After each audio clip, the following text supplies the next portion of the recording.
Badola dafa bari ci réew mi dañuy defe naka sudul noonu ku yóbbu xool ñi ngay jëflante badoolaay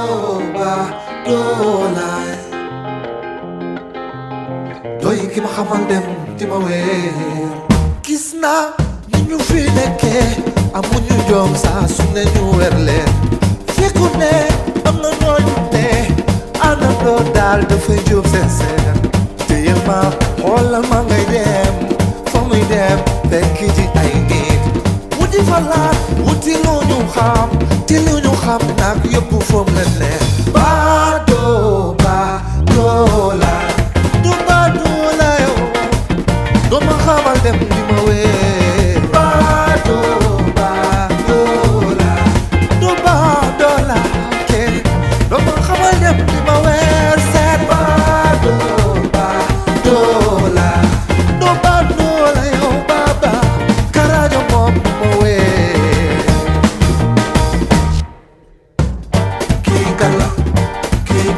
mana kii kala mana kii kala sopp naa kii kala am sutura kii kala neex deret sans façon nga mel ni tes ba nga mel ne ñàkku nga man neexuma ndax waxal sa wax bàyyi sama wax ngor su ne moom am na lu muy bañ maandu dafa war ci jaam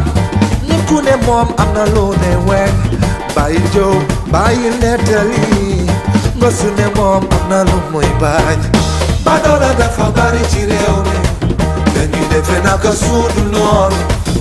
ku yóbbu xool ñi ngay jëflante dañuy defe naka sudul noonu badola xaritoo badola doo ma xamal dem di ma weer badola du badola yow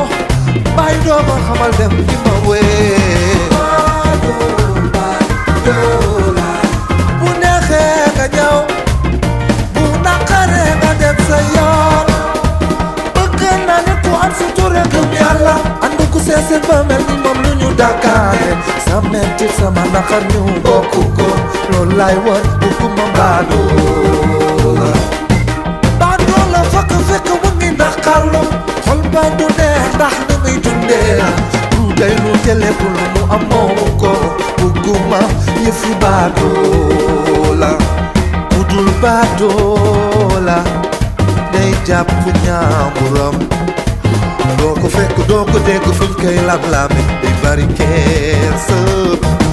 ya baadoola ya baadoola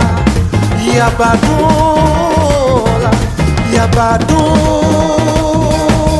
naa ni ñu fi nekkee amuñu jom saa su ne ñu weer leen fekku ne am na ñooñu ne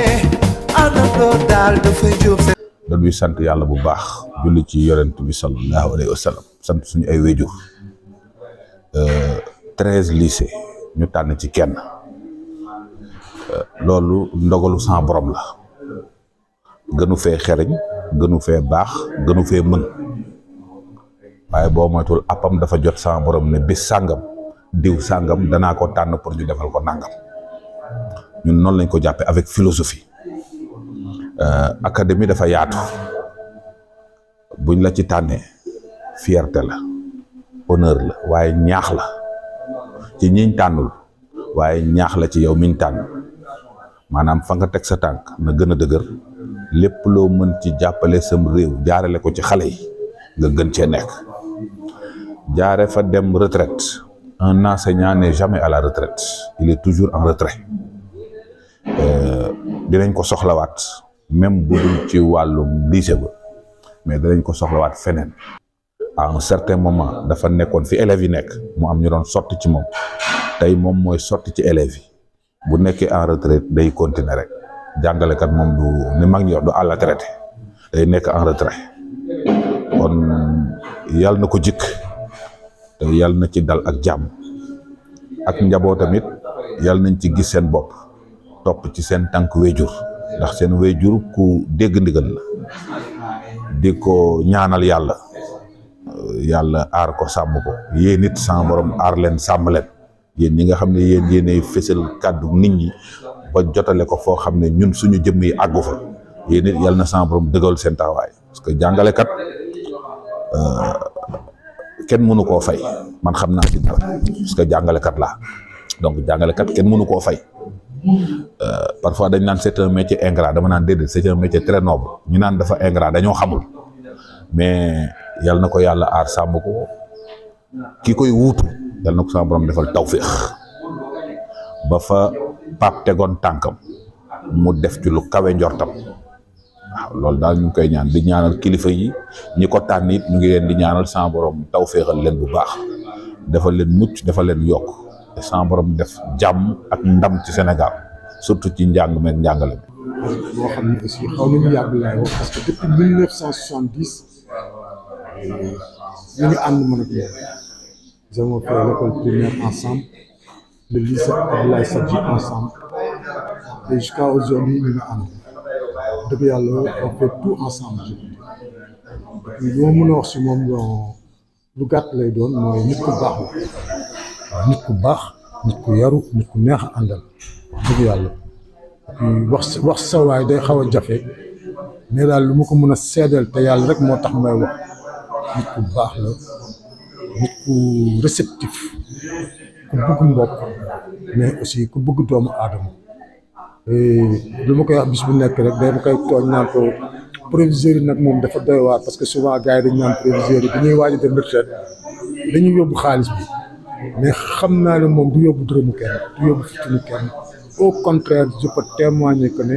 xaalisam mooy dugg si lycée bi loolu moom dama koy wax si kaw te fu mu mun taxaw dinaa ko seede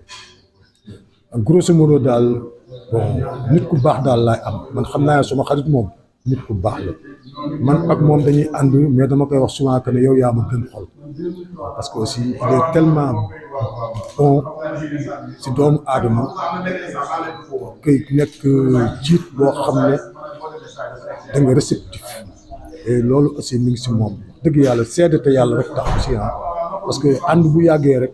parce que dëgg moo fa nekk parce que dama koy faral di wax ne kër goo gis mu am jàmm mooy dëgg moo fay dox te dëgg boobu aussi moo yàggal suñu ànd parce que nit ñi di leen jaaxal ba léegi ni ñuy présenté wu dañuy wax ne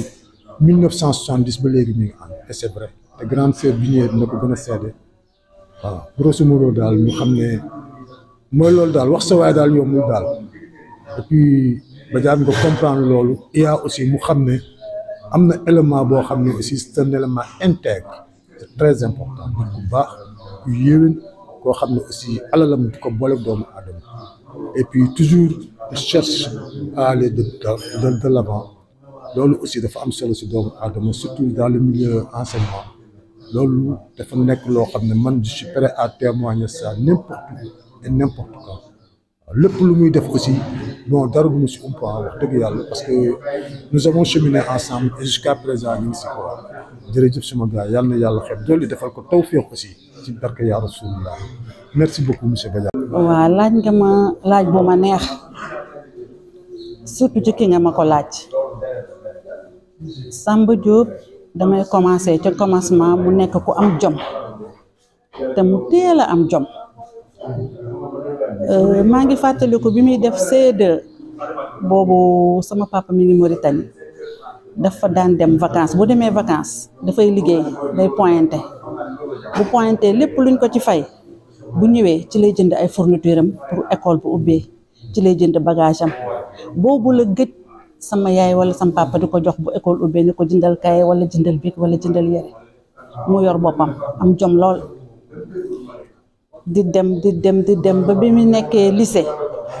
vacances dafay dem ci usines yi liggéey na ci usine bi nekk chips dañ daan defar ay kaye ak ay papier macha allah chaque vacances dafay liggéey boo xam ne bu école ubbee mooy yor boppam noonu la nekkee macha allah ba yàlla may ko lii ko yàlla may mu nekk ku baax nag ku yiir famille am ku bëgg ay magam bëgg yaayam bëgg papaam bi suñu ay waajur làqoo moom dafa ñëw man maay magam mais dafa ñu uuf ñun ñëpp la boole uuf ñu bépp tànk bu sam papa waroon taxaw tey Samba taxaw na fa macha allah kon ñun duñu def lu may ñaanal ko ñaan retraitam bi yàlla na nekk retraite bi gën a paisible ci retraite yi suñu borom bi nag gën ko cee ubbil buntu xéewal yu yaatu ndax ku ko mën a joxe la ku baax la ku laabir la defal ko jàmm ak wér ak sutura su baree bari defal ko njabootam ak soxnaam macha allah alhamdulilah. waa macha allah tey nomination bi mu am mooy tànn bii ko iya tànn ñun dañ ci am yëg-yëg bu foor dañ ci am mbégte kontante bu am fu muy commencé mais amul fu muy yem mais tam mën nañ ne bettuñu ndax liggéey ñun xam nañ ne liggéeykat lañu am ñun xam nañ ne moom liggéeyam amul ci caaxaan amul ci foo amul ci tappale ñuy gërëm tamit iya mi nga xam ne moo ko tànn ñu ngi koy gërëm bu baax a baax a baax ndax nag c'est pas facile nga dajale mbooloo dajale ay structure yu bari tànn ci benn nit yombul mais nag seul le travail paye mën na am liggéeyam tamit moom la iya xool mu tànn ko ndax xam naa ne bu dee liggéey rek la xool macha allah dina ko tànn ndax mu xamul lu may liggéey. sama kàddu bu mujj mooy di d'abord ñaanal iya yàlla barkeel liggéeyam waaye di ñaanal tamit école bi mu jógee muy lycée marchand suñu borom bi gën ko dëgëral gën ko taxawal ba ñi koy remplacer tamit def fa lu ëpp moom li mu fa def waaye di ñaanal Samba ci boppam suñu borom bi barkeel ko guddal ay fanam defal ko jàmm ak wér gu bare. naaw bu ma leen nuyoo sant leen ba pare monsieur Diop moom sama goro la ba pare boole ci nit ku baax la baax na lool nit ku ubbeeku la lu ñuy wax tombel moo waral ak ay gaaf juste dama ñëw fii par hasard tombe programme bu toll nii waaw di ko si sant di ko si gërëm nag waaw am chance fekkee sama mbokk yëpp mbokk jotaay xam nga li nga xam ne lu jafe la tamit si ku nekk bitim réew waaw bu loolu weesoo ñu ngi koy ñaanal maa ngi koy ñaanal yàlla may ko gudd fan boole ak wér lay waaw lii lépp muy def nii yàlla na ko muuroo si barke Seydina Muhammad waaw jërëjëf. te du doomu bàjjen la ak doomu nijaay waaw donc mu nekk jour bu spécial pour ñun ñëpp ndaxte Pape dafa nekk koo xam ne ci ñun bu spécial la ci ñun donc bu xewlee yu demee nii luñ mën a def rek dañu war a bàyyi lépp li nga xam ne moom lañ jàppoon ñu ñëw teewal ko même bu dee acte de présence kese parce que moom moo ko liggéey dans toute la famille sama rakk bi wax na léegi rôle bi muy joué ci famille bi ak posture bi mu ci am donc man pour bañ a répété wu damay confirmer rek moom li mu wax présence am bëgg mbokkam bëgg nitam ba ci biir këram da nga ko ciy gis ay doomam ba ci soxnaam waaw donc boo fi ñëwee yow dañ lay bëgg di for wan waaw te loolu je crois que képp koo xam ne rek mu ngi seetaan vidéo bi yaakaar naa ne dina confirmer li may wax parce que moom loolu la doon da koy defal jàmbur yi asumaan ñi nga xam ne ñoom la bokkal en tout cas ñun ñi nga xam ne ñun ñoo bokk ak moom doomu nijaay ak doomu bàjjen yàlla def tolloole sant yi nekk benn muy jóg ñun dañ koy ñaanal fan bu gudd bu ànd ak wér mu ngi ñuy wax léegi ne dafa war a dem à la retraite donc vie de retraité yàlla na dàq vie professionnelle waaw ndaxte vraiment liñ mën a wax ci Pape daal bari na quoi mais dañ koy ñaanal rek fan bu gudd bu ànd ak wér yàlla na mottaleeg jàmm lii ñu ko defaral nii man dama jàpp ne mérite la parce que ku nekk ci sa liggéey nekk ci correctement dem ba nit ñi gis na yow war nañ la mën a jàppal bés defal la lu mel nii c'est pas donné à tout le monde waaw donc ñu ngi koy ñaanal lépp lu mu am ci njaboot yàlla na barkeel vie bi mu nar a duggi ëllëg vie wu retraité yàlla na dàq vie professionnelle am waaw donc mu ngi noonu quoi di remercier tamit waa lycée Bac ñëpp ñi nga xam ne ñoom ñoo ko wutal bés bi waaw maa ngi nuyu ñëpp di ziare ñëpp waaw donc mu am benn rôle bu am importance nag boo xamante ni moom mu ngi koy jouer ci famille parce que dafa bokk ci ñi nga xamante ni bokk nañ ci ñi fi mag mais toujours boo ko gisee y a l'impression que vous êtes de la même génération parce que Pape oyof na et puis bëgg na mbokk parfois da ngay def benn crochet sax romb daal ne xaaral ma def benn crochet xool pap mais da ngay gis joie bi nga xamante ni moom lay am ci bëgg mbokk waaw donc moo tax tey jii nii le matin bi gars yi bi ko ñëpp ñëwalee bon vraiment il était tellement ému que da nga koy sentir si ay paroles am ak même tour na sax ay xéwal ndax kontaan parce que am na foo xamante ni teg na fa mbokk te lépp loo xamante ni seede nañ ko ci moom gars yi seedaluñ ko parce que parce que dañoo bëgg lu ko neex mais dañ ko seedeel parce que loolu moom moo nekk ci moom waaw donc dañ koy ñaanal rek fépp fu mu jëm yàlla na fu yiw yàlla jiitu yàlla na ko yàlla dolli xéwal dolli ko jàmm waaw li ko desee si dundam suñ borom yàlla na ko defal mu doon ay xéwal yu yaatoo yaatu parce que mérité na ko Pape lu mu am rek mérité na ko waaw du chance mérite la donc dañuy ñaan yàlla rek mu bàyyil ñu ko fi ba si kanam a kanam am nañ benn famille nag boo xamante ni Tour Kumba Salma la tudd donc moom mooy président bi waaw parce que vu son charisme ak sa personnalité et puis ak rôle bi nga xamante ni mu ngi koy jouer ci famille bi donc ñu décerné ko rôle président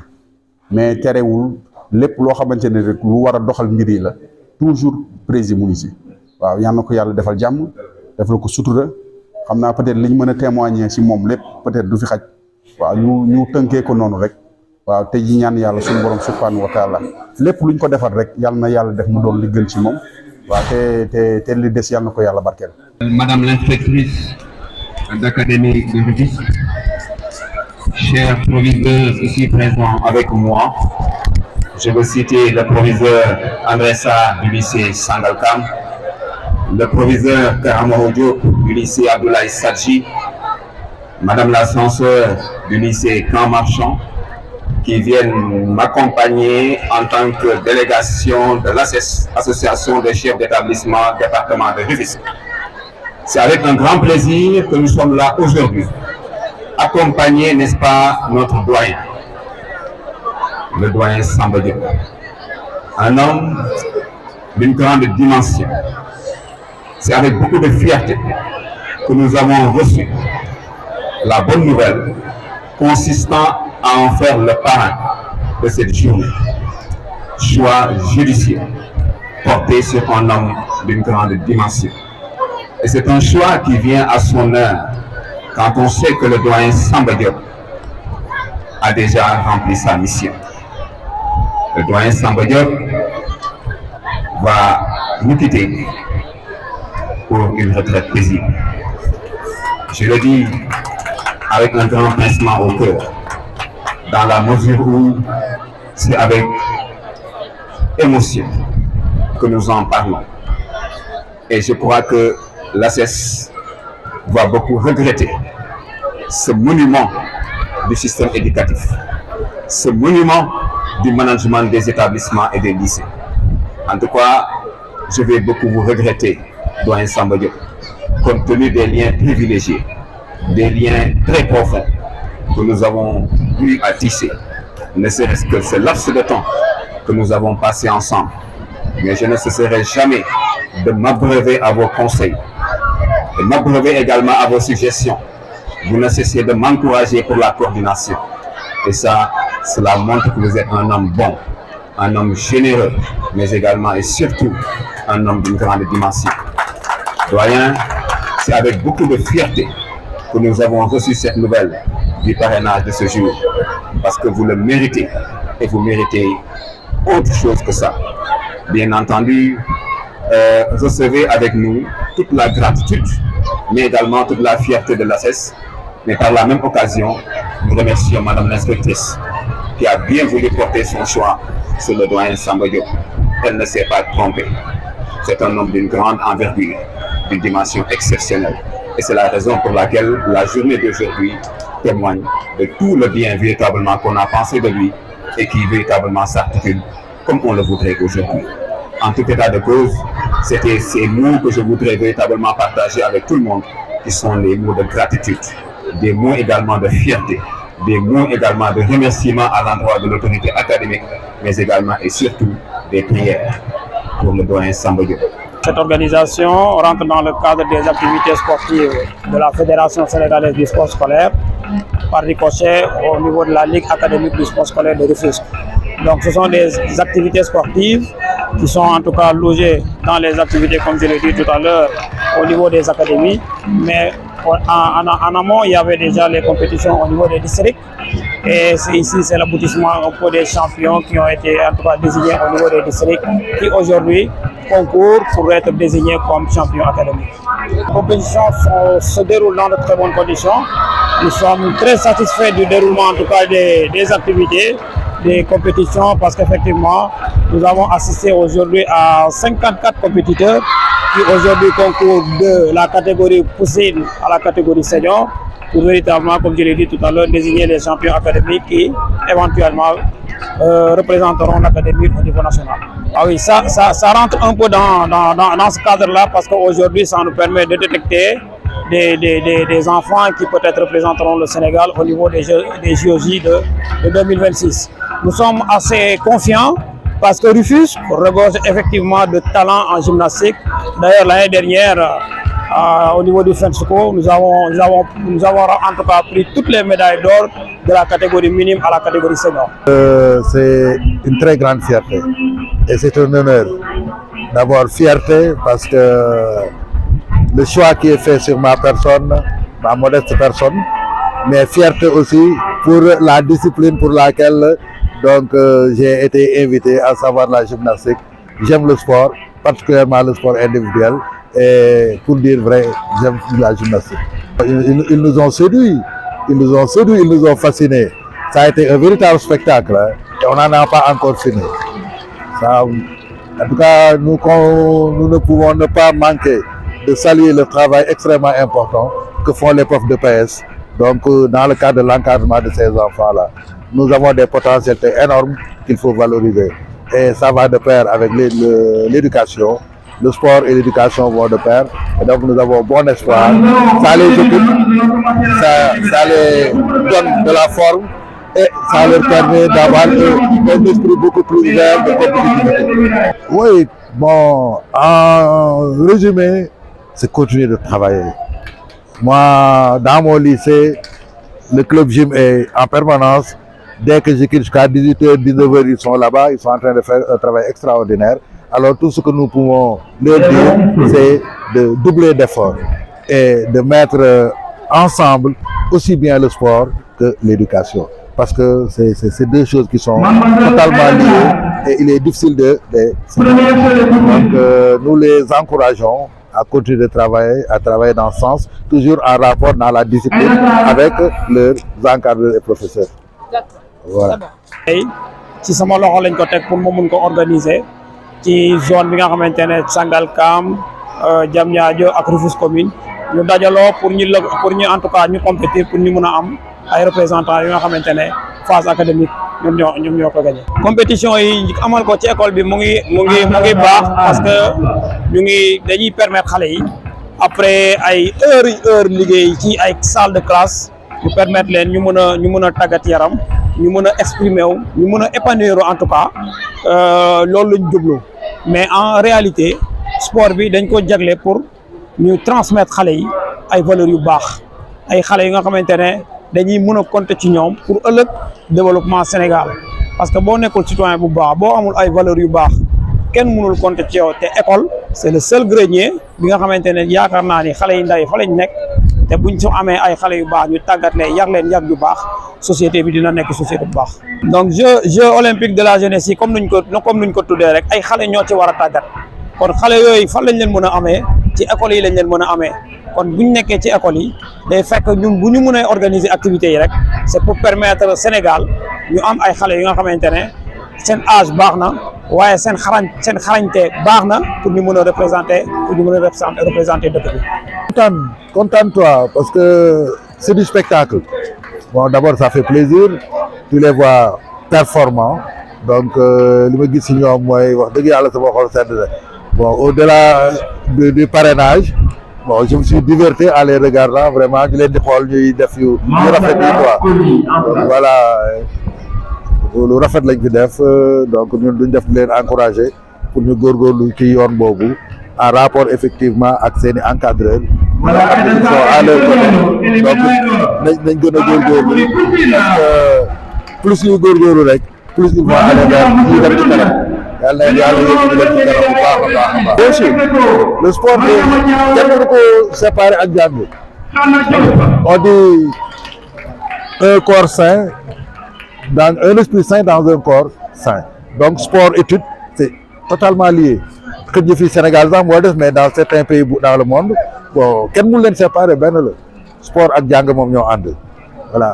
ça donne de la discipline ça donne de la rigueur parce que sport dafa am ay contraintes les contraintes yooyu moom moo lay permettre yow da ngay discipliné da ngay am forme et puis da ngay am jàmm parce que da ngay di liggéeyandoo donc voilà tout ce qu'on attend du sport et des équipes kenn du leen séparé voilà. ta façon nga mel ni kës ba nga mel ne ñàkku nga man neexuma ndax waxal sa wax bàyyi sama wax nga su ne moom am na lu muy bañ maandu dafa war ci jaam nit ku ne moom am na lu ne wekk